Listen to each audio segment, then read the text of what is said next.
বলতে পারতেন না। মাফ করে দিবেন। ওনারা আপন কেউ যায়, ঠিক আছে, আমি অবস্থা ওই জায়গায় দেখতাম, আমি কি আগ্রহ করছিলাম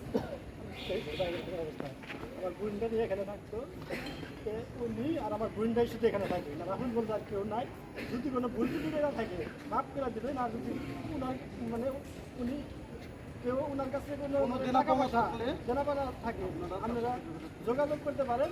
আর যদি দয়া করে মনে হয় যে কারো নাই, আপনারা মাফ করে দেবেন। আর যদি কারো পানা থাকে, যদি করার ইচ্ছা থাকে আমার সাথে যোগাযোগ করবেন, যতটুকু পারি আপনাদের দেনাপানা শোধ করে অথবা আপনি যেটা পারি পায়ে দিতে পারি আপনাদের কাছে ক্ষমা নিব। আর উনি পাইলে দিয়ে দিবে।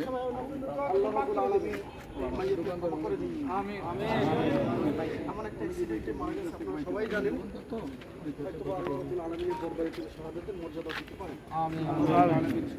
আমরা দোয়া করি, দোয়া করতে কার্পণ্য নেই।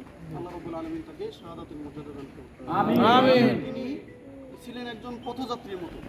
তিনি যে দুর্ঘটনার শিকার হয়েছেন, তিনি ওখানে কোনো পক্ষ প্রতিপক্ষ ছিলেন না, তিনি ছিলেন পথযাত্রী।